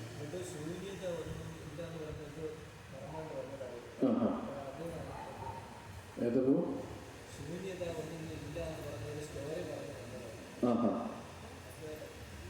സിനിമയുടെ സ്റ്റോറി. അത് അദ്ദേഹം നമ്മുടെ സുരേഷ് ഗോപി അത് പറയുകയാണ്, ഈ വൈദികമായിട്ടുള്ള ഈ ബിംബങ്ങളെല്ലാം ഞാൻ തച്ചൊടിക്കും, ഉടയ്ക്കും. അദ്ദേഹം നിരീശ്വരവാദിയാണ്. നരേന്ദ്രപ്രസാദ് അദ്ദേഹത്തിൻ്റെ അച്ഛനാണ്, വേദജ്ഞനാണ്. അപ്പം അദ്ദേഹത്തിനോട് അദ്ദേഹത്തിൻ്റെ മകനായ സുരേഷ് ഗോപി പറയുകയാണ്, ഞാൻ ഈ വൈദികമായിട്ടുള്ള എല്ലാ ബിംബങ്ങളെയും തച്ചൊടിക്കും, ഉടയ്ക്കും എന്ന് പറയും. അപ്പം അയാൾ തിരിച്ചു പറയുകയാണ്, ഈ അസ്തിത്വത്തിൽ ശൂന്യത എന്ന് പറഞ്ഞ ഒന്നില്ല. ഒന്നിനെ ഉടച്ചു കഴിഞ്ഞാൽ വേറൊന്ന് വരും. ശൂന്യത എന്ന് പറയുന്ന ഒരു സംഭവം ഇല്ല എന്ന് പറയുന്നത്. അതാണ് അതിനെ പറയുന്നത്. അപ്പോൾ അതിനകത്ത് ഭയം എന്ന് പറയാം. യഥാർത്ഥത്തിൽ നിരീശ്വരവാദം എന്ന് പറഞ്ഞാൽ വളരെ ഭയാനകമായിട്ടുള്ളൊരു ചിന്താഗതിയാണ്. ഞാൻ ശൂന്യതയിൽ നിന്ന് വന്നു, ഞാൻ കുറച്ച് നാൾ ഇവിടെയുണ്ട്, ഞാൻ ശൂന്യതയിൽ പോലും. എന്തൊരു നിരുത്സാഹപ്പെടുത്തുന്ന ഒരു തത്വചിന്തയാണത്. ഒന്നുമില്ലായ്മയെന്ന് വന്നു, ഞാൻ കുറച്ച് നാൾ ഇവിടെയുണ്ട്, ഞാൻ ഇനി ഒന്നുമില്ലായ്മയിലേക്ക് പോകും. ഇത്രയും ഡിസപ്പോയിൻറ്റിങ് ആയിട്ടുള്ളൊരു ഫിലോസഫി വേറെയാണ്. അത്രയും നമ്മളുടെ തത്വം അല്ലെങ്കിൽ ഭഗവാൻ പറഞ്ഞു തരുന്ന തത്വം അങ്ങനെയല്ല. ഭഗവാൻ പറഞ്ഞു തരുന്നത് നമുക്ക് എപ്പോഴും ശാശ്വതമായ ജീവിതമുണ്ട് എന്നാണ് ഭഗവാൻ പറഞ്ഞത്. ഒരു ഇട്ടാൽ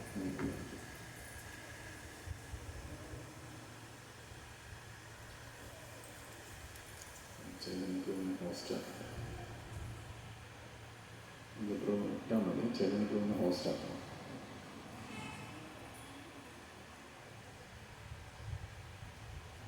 ചൈതന്യ പ്രവീണെന്ന് വിളിച്ചു ഫോണുണ്ടെങ്കിൽ ഫോണോ? ആ ഫോൺ.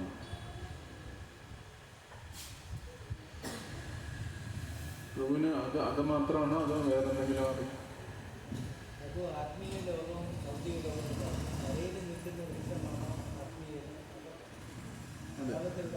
തറയിൽ നിൽക്കുന്ന വൃക്ഷമാണ് ആത്മീയ ലോകം, താഴെ കാണുന്ന നിഴലാണ് ഭൗതിക ലോകം. അത് വേറെ എന്തെങ്കിലും ക്ലാരിഫിക്കേഷൻ?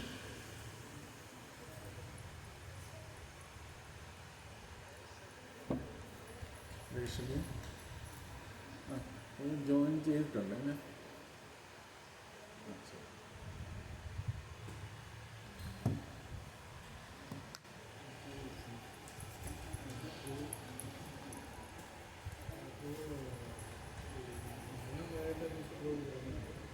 എല്ലാവർക്കും ഉണ്ടാവുന്ന ഒന്നാണ്. വളരെ സ്വാഭാവികമാണ് കിട്ടുന്നത്. പക്ഷെ മരണഭയം മാത്രമുള്ള ഒരു മനുഷ്യന് ഏറ്റവും കൂടുതൽ അലട്ടുന്നത് ക്യാരക്ടർ അസാസിനേഷൻ. അത് വ്യക്തിഹത്യ എന്ന് പറയും. അവരുടെ ചോദ്യം എന്ന് പറഞ്ഞാൽ മരണഭയത്തെക്കുറിച്ച് പറഞ്ഞല്ലോ. മരണഭയം മാത്രമല്ല, വ്യക്തിഹത്യയും നമ്മളെയൊക്കെ വേദനിപ്പിക്കുന്ന കാര്യമല്ലേ എന്നാണ് ചോദിക്കുന്നത്. തീർച്ചയായിട്ടും വ്യക്തിഹത്യ നമ്മളെ ബാധിക്കുന്ന ഒരു കാര്യമാണ്. വ്യക്തിഹത്യയിൽ എന്താ ഒരു വ്യക്തി സംഭവിക്കുന്നത്? ഒരാളെ ഭയാനകമായിട്ട് ഒരാളെ വ്യക്തിഹത്യ ചെയ്താൽ എന്ത് സംഭവിക്കുക? ചിലപ്പോൾ ആത്മഹത്യ ചെയ്യും, അല്ലേ? ആത്മഹത്യ ചെയ്തു പോകും. ആ എല്ലാവരും ജനിക്കും. കാരണം ഇത് ശരീരം എന്ന് പറഞ്ഞ ഒരു ഡ്രസ്സ് മാത്രമാണ്. പ്രഭു പോയിട്ട് വീട്ടിൽ പോയിട്ട് ഈ ഷർട്ട് ഊരിയിട്ടാൽ പ്രഭു ഇല്ലാതാവുമോ? പ്രഭു വേറെ ഷർട്ട് എടുത്തിട്ടുമല്ല. അതേപോലെയുള്ളൂ നമ്മുടെ ഈ ബോഡി എന്ന് പറഞ്ഞാൽ ഈ ഷർട്ടും പോലെയാണ്. ഇത് മാറ്റിക്കഴിഞ്ഞാൽ പ്രഭുവിന് വേറെ ബോഡി കിട്ടും. അപ്പോൾ വ്യക്തിഹത്യയും എന്തുകൊണ്ടാണ് വ്യക്തിഹത്യ? അതും മരണഭയം തന്നെയാണ്. എന്നെ ഇല്ലാതാക്കുക, എൻ്റെ ക്യാരക്ടറിനെ ഇല്ലാതാക്കുക, എന്നെ വിഷമിപ്പിക്കുക, എൻ്റെ അസ്തിത്വത്തെ ഇല്ലാതാക്കുക, അതും ഒരു തരത്തിലും മരണഭയം തന്നെയാണ്. മരണഭയമാണ് എല്ലാ ഭയത്തിൻ്റെ അടിസ്ഥാനം. പ്രഭു ജോലി ചെയ്യുന്നു, എനിക്ക് ജോലി കിട്ടില്ല, എനിക്ക് ഭക്ഷണം കിട്ടില്ല, എന്ത് സംഭവിക്കും, ഞാൻ മരിച്ചു പോകുമോ, എൻ്റെ കുടുംബത്തിൽ എനിക്ക് പണമൊന്നുമില്ല, പ്രസ്റ്റീജൊന്നുമില്ല, എല്ലാവരും എന്നെ ഇതാക്കും, അപ്പോൾ ആരുടെയും ബഹുമാനം കിട്ടാൻ ഞാൻ എങ്ങനെ ജീവിക്കും, ഞാൻ മരിച്ചു പോകുമോ? എല്ലാം ആ മരണഭയത്തിൽ നിന്നാണ് വന്നു ചേരുന്നത്. ഓരോരോ ഭയം.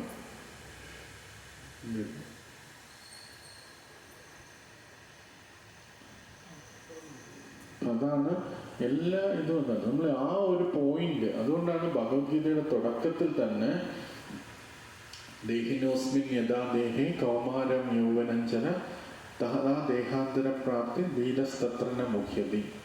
ഓരോ ശരീരം എടുക്കുന്നത് മാറ്റുന്നതുമൊക്കെ നമ്മുടെ ഡ്രസ്സ് മാറ്റുന്ന പോലെയാണ്. ഒരു ധീരൻ അതിൽ ഒരിക്കലും ഭയപ്പെടുന്നില്ല എന്ന് പറയുന്നു. ആത്മാവാണ് എന്നുള്ള പൂർണ്ണ ബോധ്യം ഒതുക്കുകയാണെങ്കിൽ ഈ ഒരു വലിയ ഉത്കണ്ഠ നമുക്ക് പോകും.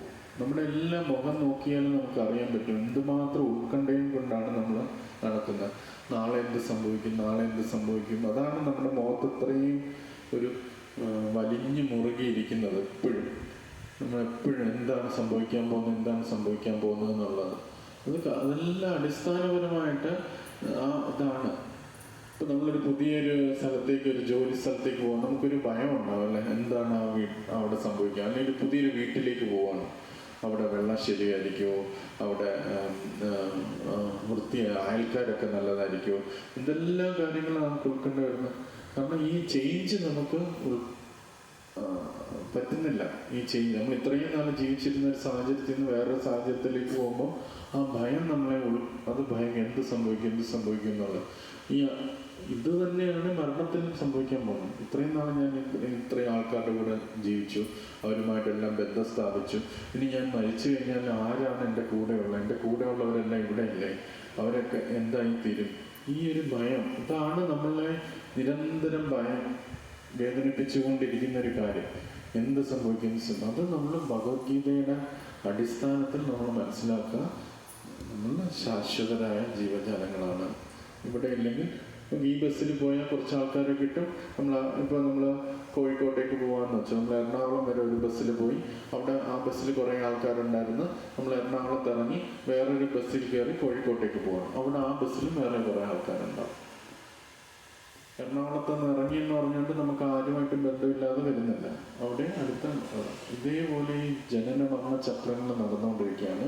പക്ഷെ ഈ ജനനമരണ ചക്രങ്ങളും ബുദ്ധിമുട്ടാണ്. ഒരിക്കലും ശാശ്വതമായിട്ട് നമുക്കൊരു സന്തോഷം കിട്ടില്ല. കാരണം ശരീരമാണ് തെറ്റിദ്ധരിച്ച് നമ്മൾ ഓരോരോ ശരീരങ്ങൾ എടുത്തുകൊണ്ടിരിക്കുകയാണ്. പക്ഷെ നമുക്ക് ശാശ്വതമായിട്ടുള്ള ആത്മീയ ലോകത്തിലേക്ക് പ്രവേശിക്കാനുള്ള വഴിയാണ് ഭഗവത്ഗീത നമുക്ക് പറഞ്ഞത്. ഈ ഒരു ക്ലാസ്സിൻ്റെ ഒരു ബോധത്തിലെങ്കിലും നമ്മളെല്ലാവരും, ഈ കൂടിയിരിക്കുന്ന എല്ലാവരും ആ മരണഭയത്തോടുള്ള സൈക്കോളജിക്കലായിട്ടുള്ള ആ ഭയം ഇത് ഇല്ലാതാവുക തന്നെ വേണം. നമ്മൾ ശാശ്വത അങ്ങനെ ഒരു സന്തോഷം ഉണ്ടെങ്കിലല്ലേ നമുക്ക് ആത്മീയത ചെയ്യാൻ പറ്റും. ഞാൻ ഇത്രയും നാൾ ചെയ്തു, ഞാൻ കുറേ നാൾ ജപിച്ചു, ഇനി കുറച്ച് നാൾ കഴിയുമ്പോൾ എനിക്ക് ജപിക്കാൻ പറ്റില്ല, പിന്നെ എന്ത് സംഭവിക്കും? ഒന്നും സംഭവിക്കില്ല. നമ്മൾ അടുത്ത ജന്മത്തിൽ വീണ്ടും ജപിക്കാനായിട്ട് നമ്മൾ പോവുകയാണ്.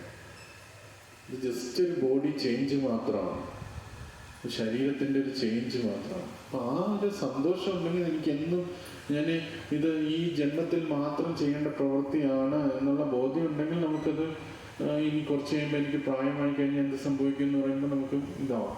ഞാനൊരു വീട് വെച്ചുകൊണ്ടിരിക്കുകയാണ്, എനിക്ക് 70 വയസ്സായി, ഞാൻ വീടിൻ്റെ മേൽക്കൂര ആയിട്ടില്ല, ഇപ്പോൾ നമ്മൾ തളർന്നു. പക്ഷെ എൻ്റെ മരണശേഷം എനിക്ക് ആ വീട് വയ്ക്കാൻ ഒരു ബോധ്യം ഉണ്ടെങ്കിലും എനിക്കൊരു പ്രശ്നമില്ല. ഇത് കഴിഞ്ഞ് ഞാൻ തന്നെ ആ വീടും എൻ്റെ മേൽക്കൂരയും വെച്ചുകൊണ്ടിരിക്കും. അതേപോലെ നമ്മളൊരു പ്രവൃത്തി ചെയ്തുകൊണ്ടിരിക്കുകയാണ്, ആത്മീയപരമായിട്ടുള്ള പ്രവൃത്തി ചെയ്തുകൊണ്ടിരിക്കുകയാണ്. അത് ഈ ശരീരശേഷവും അത് നമുക്ക് തുടരാനായിട്ട് സാധിക്കും. ഈ ഭയം ഒഴിവാകണം. ഭയം ഒഴിവായാലും നമുക്ക് സന്തോഷത്തോടെ ഭക്തിയുത സേവനത്തിലേക്ക് മുന്നേറ്റാൻ പോകാനായിട്ട് പറ്റുള്ളൂ. അല്ലെങ്കിൽ നമുക്ക് എപ്പോഴും ഈ ഭൗതിക ലോകം തന്നെ നമ്മളെ പിടിച്ചു വെച്ചേക്കും, ആത്മീയ നമുക്ക് പുരോഗമിക്കാനുള്ള തടസ്സങ്ങളായിട്ട്. നീ ഭക്തിയിൽ പോയി കഴിഞ്ഞാൽ ഇതെന്ത് സംഭവിക്കും, നിനക്ക് ഫുഡ് ആര് തരും, ഇത് തരും എന്നൊക്കെ നമുക്ക് ഭയം. ഒന്നും സംഭവിക്കാൻ പോകുന്നില്ല. നമുക്ക് ഇത് ഓട്ടോമാറ്റിക്കലി ഭൗതികമായ കാര്യങ്ങൾ ഓട്ടോമാറ്റിക്കലി നടന്നോളും. പക്ഷേ ആത്മീയ കാര്യത്തിൽ നമ്മൾ ഒരു എൻഡവർ എടുക്കുക തന്നെ ചെയ്യണം. കാരണം നമുക്ക് ഇവിടുന്ന് പുറത്ത് പോകണം, നമുക്ക് ഭഗവാന്റെ ലോകത്തിലേക്ക് പോകണം, തിരിച്ച് നമ്മുടെ ധാമത്തിലേക്ക് പോകണം, നമ്മുടെ വീട്ടിലേക്ക്, സ്വന്തം വീട്ടിലേക്ക് പോകണം. ഈ ശാശ്വതമായ മരമാണ് സ്വന്തം വീട്. പക്ഷെ അവിടെ നിന്നാണ് നമ്മൾ താഴെ തൃഷ്ണ കൊണ്ടാണ് താഴേക്ക് വന്നേക്കുന്നത്, കാമം കൊണ്ടാണ് നിഴലിലേക്ക് വന്നേക്കുന്നത്. തിരിച്ച് മരത്തിലേക്ക് കയറണം, ഒറിജിനൽ മരത്തിലേക്ക് കയറണം. അതിനാണ് ഈ എല്ലാ ഗ്രന്ഥങ്ങളും, ഭഗവത്ഗീത ആകട്ടെ, ഭാഗവതം ആകട്ടെ, ബൈബിളാകട്ടെ, ഖുർആനാകട്ടെ, എല്ലാം നമുക്ക് പറഞ്ഞിരുന്നത് ഈശ്വരൻ്റെ ശാശ്വതമായ ലോകത്തിലേക്ക് പോകാനാണ്. ഈ ഭയം നമ്മുടെ ഹൃദയത്തിൽ നിന്ന് മാറുക തന്നെ ചെയ്യണം. ഇന്ന് ഈ പറയുന്ന എനിക്കും മാറിയതുകൊണ്ടാണ് പറയുന്നതെന്നല്ല അർത്ഥം. പക്ഷെ ഭഗവത്ഗീതയുടെ ബേസിസിൽ നമ്മൾ മനസ്സിലാക്കുന്നത് നമ്മൾ ഓരോരുത്തരും ഇതിൽ ഗ്രസിച്ച് കിടക്കുകയാണ്, ഇതിൽ കിടക്കുകയാണ്. അപ്പം അതിൽ നിന്ന് നമ്മൾ മോചനം നേടിയേ പറ്റും. എങ്കിലേ നമുക്ക് എന്ത് കാര്യം, ഇപ്പം ഭൗതികമായിട്ട് എന്തെങ്കിലും കാര്യം ചെയ്താലും ആത്മീയ കാര്യമായാലും ചെയ്യുമ്പോൾ ഒരു സന്തോഷം ഉണ്ടാകണമെങ്കിൽ, തൃപ്തിയായിട്ട് നമുക്ക് ചെയ്യാനായിട്ട് പറ്റണമെങ്കിൽ നമുക്ക് മനസ്സിലാകുന്നത് ശാശ്വതമാണ്, ശാശ്വതമായുള്ളൊരു കാര്യമാണ് ചെയ്യുന്നത് എന്നുള്ള ഒരു ഇത് നമ്മൾ ഉറപ്പ് വേണം. ആ ഒരു ഹൃദയത്തിലൊരു കൺവിക്ഷൻ നമുക്ക് ഉണ്ടായിരിക്കണം.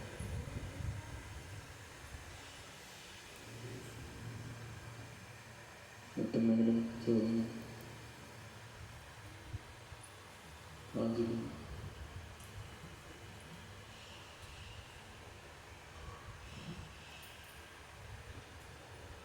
ഇതിനകത്ത് ക്വസ്റ്റ്യൻസ് ഉണ്ടോ?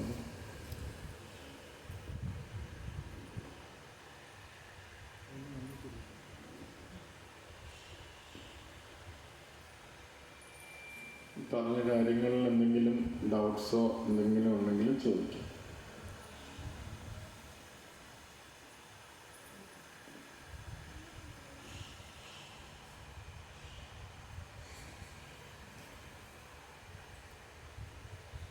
ആക്ച്വലി ഇതേപോലത്തെ ഈ മരണത്തെക്കുറിച്ചും ഒക്കെ പറയുന്ന യഥാർത്ഥത്തിൽ നമുക്ക് ഏറ്റവും നല്ല ടോപ്പിക്സാണ്. കാരണം നമ്മളെല്ലാവരും ഫേസ് ചെയ്യാൻ പോകുന്ന റിയാലിറ്റിയാണത്. അതിനെ അവഗണിച്ചിട്ട് നമ്മൾ എന്തെല്ലാം സംസാരിച്ചാലും അതൊന്നും അതൊക്കെ ജസ്റ്റ് ഉപരിപ്ലവമായിട്ട് നിൽക്കത്തേ ഉള്ളൂ. ജനനം, മരണം, വാർദ്ധക്യം, രോഗം, ഇത് തന്നെയാണ് നമ്മൾ ഫേസ് ചെയ്യാൻ പോകുന്ന കാര്യങ്ങൾ. നമ്മൾ ഇതിനെ റിയലി ഫേസ് ചെയ്യാൻ എങ്ങനെ പറ്റും എന്നത് നമ്മൾ മനസ്സിലാക്കേണ്ടത് വളരെ അത്യാവശ്യമുള്ള കാര്യമാണ്.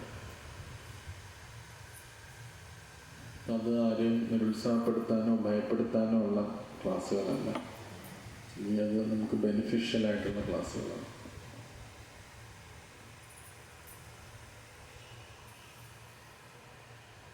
അറ്റ്ലീസ്റ്റ് നമുക്ക് ഇപ്പോൾ നമ്മൾ ബസ് ഇടിക്കാനോ വന്നു കഴിഞ്ഞാൽ നമ്മൾ പേടിക്കും, ചിലപ്പോൾ കരയും, വിഷമിക്കും.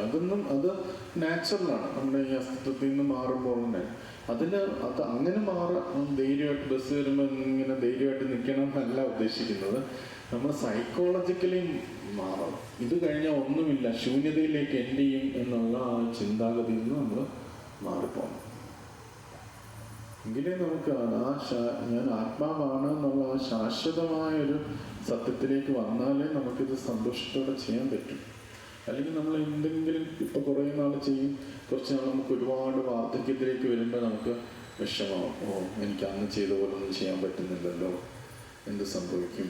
ഒന്നും സംഭവിക്കില്ല. ചിലപ്പോൾ നമുക്ക് ഒരുപാട് ജോലി ചെയ്താൽ നമുക്ക് കുറച്ച് ടയേർഡാകുമ്പോൾ റെസ്റ്റ് എടുക്കണം. റെസ്റ്റ് എടുത്തു കഴിഞ്ഞാൽ അടുത്ത ടയർഡ്നെസ് മാറും, അടുത്ത ശരീരം വരുമ്പോൾ നമുക്ക് വീണ്ടും ഇതിലൂടെ ചെയ്യാൻ പറ്റും. പക്ഷെ ആ മാനസികമായിട്ടുള്ള ഈശ്വരാബോധം അല്ലെങ്കിൽ ഈശ്വരനെ ഭജിക്കണം എന്നുള്ള ഇത് നമ്മൾ കളയാതിരിക്കും. അല്ലാതെ ഈ എക്സ്റ്റേണൽ ശരീരത്തിനുണ്ടാകുന്ന അസുഖങ്ങൾ, വാർദ്ധക്യം, രോഗം, ഇതൊന്നും നമ്മുടെ ഈശ്വരാബോധത്തിന് തടസ്സപ്പെടുത്താനായിട്ട് പാടില്ല. അത് നമ്മൾ ഉറപ്പിക്കണം. ഇതിൽ നിന്ന് ഈ ഒരു ക്ലാസ്സിൽ നിന്നെങ്കിലും ആ ഒരു കാര്യം നമ്മൾ ഉറപ്പിക്കണം. ക്വസ്റ്റ്യൻ എന്താണ്?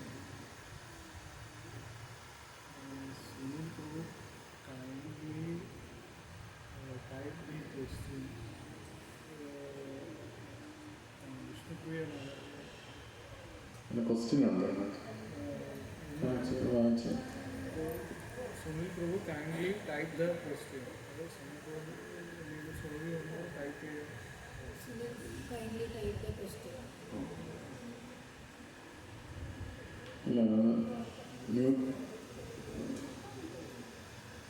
അൺമ്യൂട്ട് ചെയ്ത്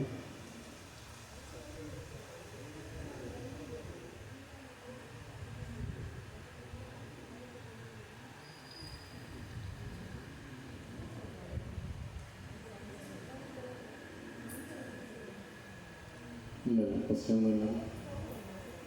ചാറ്റിൽ എന്തെങ്കിലും ഉണ്ടോ? വേറെ ആർക്കെങ്കിലും എന്തെങ്കിലും ക്വസ്റ്റ്യൻ ഉണ്ടോ? ഇടയ്ക്ക് കുറച്ച് ഡിസ്ട്രപ്ഷൻ വന്നുകൊണ്ട് കുറച്ച് ലേറ്റായി, അതുകൊണ്ടാണ് ചോദിക്കും.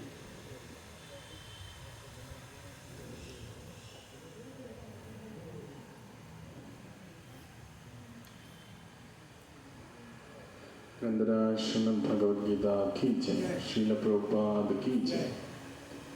ഇന്ന് നമുക്ക് പ്രസാദം തന്നിരിക്കുന്നത് ജീന മാതാജിയാണ്. മാജി ഏകാദശി ദിവസത്തിന് നമുക്ക് ഈ പ്രസാദം നൽകി മാജിയുടെയും കുടുംബത്തിൻ്റെയും ആത്മീയ പുരോഗതിക്ക് വേണ്ടി നമുക്ക് 3 വട്ടം ഹരേ കൃഷ്ണ മഹാമന്ത്രം ജപിച്ചു. ഹരേ കൃഷ്ണ കൃഷ്ണ കൃഷ്ണ ഹരേ ഹരേ, ഹരേ രാമ രാമ രാമ ഹരേ ഹരേ, ഹരേ കൃഷ്ണ കൃഷ്ണ കൃഷ്ണ ഹരേ ഹരേ, ഹരേ രാമ രാമ രാമ ഹരേ ഹരേ, ഹരേ കൃഷ്ണ കൃഷ്ണ കൃഷ്ണ ഹരേ ഹരേ, ഹരേ രാമ രാമ രാമ ഹരേ ഹരേ. ഒരു പ്രധാന അനൗൺസ്മെൻറ്റും കൂടെ ഉണ്ട്. ഈ വരുന്ന ശനിയാഴ്ച 30-ാം തീയതി ഹിസ് ഹോളിനെസ് രാധനാ സ്വാമി മഹാരാജൻ്റെ വ്യാസപൂജയാണ്. നമ്മുടെ വ്രജസേവ പ്രഭു അല്ലെങ്കിൽ വൈശാഖ് പ്രഭുവിൻ്റെ ആത്മീയ ഗുരുവാണ് രാധനാ സ്വാമി മഹാരാജ്. അപ്പോൾ അദ്ദേഹത്തിൻ്റെ വ്യാസപൂജയാണ് വരുന്നത്. വ്യാസപൂജ നമ്മളിപ്പോൾ കുറേ വ്യാസപൂജ ആയതുകൊണ്ട് വ്യാസപൂജ എന്താണെന്നൊക്കെ എല്ലാവർക്കും അറിയാം. ആത്മീയ ഗുരുവിൻ്റെ ബർത്ത്ഡേ ആണ്. അപ്പോൾ നമുക്കെല്ലാം ആ ഒരു വ്രജസേവപ്രഭു എത്രമാത്രം നമുക്ക് ഓരോരുത്തർക്കും സേവനം ചെയ്തിട്ടുണ്ട്, നമ്മളെല്ലാവരെയും ക്ലാസ്സിന് വിളിക്കുന്നുണ്ട്, എല്ലാം നമുക്കറിയാം. അപ്പം അങ്ങനെ ഒരു വ്യക്തിക്ക് ഇത്രയും കമ്പാഷനേറ്റായിട്ട് നമ്മളോടൊക്കെ ഇടപഴകാനായിട്ട് പറ്റുന്നുണ്ടെങ്കിൽ തീർച്ചയായിട്ടും അദ്ദേഹത്തിൻ്റെ ആത്മീയ ഗുരുവിൻ്റെ സ്വാധീനം കൊണ്ടാണ് അദ്ദേഹത്തിന് അങ്ങനെയൊക്കെ ചെയ്യാനായിട്ട് പറ്റുന്നത്. അപ്പം അങ്ങനെ ഒരു ആത്മീയ ഗുരുവിനെ പ്രകീർത്തിക്കുക എന്ന് പറഞ്ഞാൽ നമ്മുടെ ജീവിതത്തിലെ ഏറ്റവും അസുലഭമായ ഒരു അവസരമാണ്. അപ്പം ശനിയാഴ്ച എല്ലാവരും നേരത്തെ വരിക, ഒരു 3 മണിയൊക്കെ ആകുമ്പോഴത്തേനും ക്ഷേത്രത്തിൽ വരിക. നമുക്ക് ഒരുപാട് സേവനങ്ങളുണ്ടാവും. ആ ടെമ്പിൾ ഹാളൊക്കെ നമുക്ക് ക്ലീൻ ചെയ്യണം, അതുണ്ടാവും. എന്തെങ്കിലും ഡെക്കറേഷനൊക്കെ ഉണ്ടെങ്കിൽ അതൊക്കെ ചെയ്യണം. പിന്നെ വെള്ളിയാഴ്ച വൈകിട്ട് നിങ്ങൾക്ക് വരാം. വെള്ളിയാഴ്ച വൈകിട്ട് വന്നു കഴിഞ്ഞാൽ നമ്മൾ ടെമ്പിൾ ഹാളിലൊക്കെ ഡെക്കറേറ്റ് ചെയ്യും, ആൾട്ടാറൊക്കെ ഡെക്കറേറ്റ് ചെയ്യും. നമ്മൾ സുഹൃത്ത് ഗോപാൽ പ്രഭുവാണ് അതിന് ഇൻചാർജ്. പ്രഭു ഉണ്ടാവും അവിടെ. ആൾട്ടാറ് പൂക്കളൊക്കെ വെച്ച് ഡെക്കറേറ്റ് ചെയ്യും. വെള്ളിയാഴ്ച വന്നു കഴിഞ്ഞാൽ നമുക്ക് അതിൻ്റെ പാർട്ടാകാം.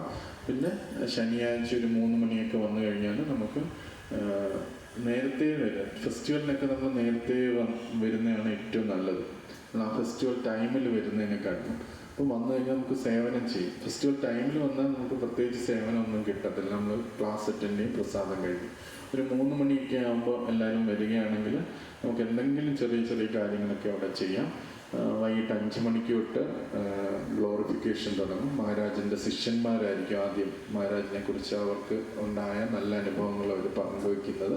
അതിനുശേഷം നമുക്കും മുതിർന്ന ഭക്തന്മാരൊക്കെ അവരുടെ അനുഭവങ്ങൾ പങ്കുവയ്ക്കും. അത് ഏകദേശം ഒരു 8 മണി വരെ പോകും. അതിൻ്റെ ഇടയ്ക്ക് ആരതികളൊക്കെ ഉണ്ടാവും. അതിന് 8 മണി വരെ പോകും.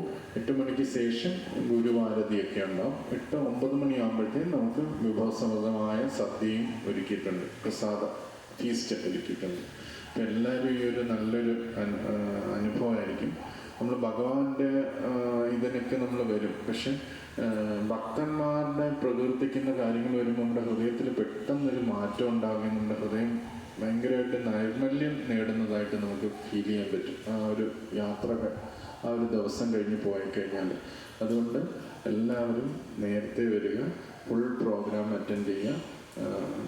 ഇത് നമുക്ക് വ്രജസേവ പ്രഭുവിനൊക്കെ കൊടുക്കാൻ പറ്റുന്ന ഒരു സേവനം കൂടെയാണ്. അദ്ദേഹം ഇത്രയും വർഷങ്ങളായിട്ട് നമുക്ക് സേവനം ചെയ്തു. അദ്ദേഹത്തിൻ്റെ ഗുരുവിനെ മാക്സിമം ഗ്ലോറിഫൈ ചെയ്യുക, അദ്ദേഹത്തിന് പ്രകീർത്തിക്കുക എന്നുള്ളത് അദ്ദേഹത്തിന് ഒരു സേവനമാണ്. അപ്പോൾ എല്ലാവരും അതിൽ പൂർണ്ണ രീതിയിൽ പങ്കെടുക്കുക. പ്രസാദങ്ങൾ ഉണ്ടാക്കാനും എല്ലാവർക്കും നിവേദ്യം കൊണ്ടുവരാം. നിവേദ്യം നമ്മുടെ വീട്ടിൽ ഭക്ഷണം പാകം ചെയ്ത് നമ്മുടെ വീട്ടിലെ വിഗ്രഹത്തിന് അല്ലെങ്കിൽ നമ്മുടെ ഫോട്ടോയിൽ നിവേദിച്ചിട്ട്, തുളസി വെച്ച് നിവേദിച്ചിട്ട് നമുക്ക് കൊണ്ടുവരാൻ പറ്റും. ഒരു 6 മണിയൊക്കെ മുമ്പ്, എന്തായാലും 3 മണിക്ക് വരുമല്ലോ. അപ്പം നേരത്തെ കൊണ്ടുവരാം. നമ്മളതൊക്കെ വെച്ച് മഹാരാജന് കൊടുക്കും. മഹാരാജന് കൊടുത്തതിന് ശേഷം അതെല്ലാവർക്കും നമ്മളത് നമ്മുടെ ഹൃദയത്തിലൊരു സെൽഫിഷ്നെസ്സും പോവും. ഇപ്പം നമ്മൾ എന്തെങ്കിലും വിശേഷപ്പെട്ട ഒരു ഐറ്റം ആയിരിക്കും ഉണ്ടായിക്കൊണ്ടുവരുന്നത്. അത് മഹാരാജനെ വെച്ചിട്ട് അത് എല്ലാവർക്കും ഡിസ്ട്രിബ്യൂട്ട് ചെയ്തു പോകും. നമ്മളെല്ലാം ഉണ്ടാക്കി നമുക്ക് കഴിക്കണം എന്നുള്ളൊരാഗ്രഹം കൊണ്ടാണ് നമ്മൾ പലതും ഉണ്ടാക്കുന്നത്. പക്ഷെ ടെമ്പിളിലേക്ക് വേണ്ടി നമ്മൾ കുക്ക് ചെയ്ത് കൊണ്ടുവരുമ്പോഴത്തേക്കും അത് എല്ലാവർക്കും കിട്ടും, ചിലപ്പോൾ നമുക്ക് കിട്ടത്തില്ല. അപ്പം നമ്മുടെ ആ സെൽഫിഷ്നെസ്സും പോകും. അപ്പം പല രീതിയിലും ഇതേപോലത്തുള്ള ഫെസ്റ്റിവൽ വളരെ നല്ലതാണ്. അപ്പോൾ എല്ലാവരും പ്രസാദം ഉണ്ടാക്കി ശനിയാഴ്ച ഈ വരുന്ന 30-ാം തീയതി എല്ലാവരും മറക്കാതെ എല്ലാവരും വരും. ഫാമിലി, ഫ്രണ്ട്സ് എല്ലാവരും വിളിച്ചിട്ട് വരും. ഹരേ കൃഷ്ണ.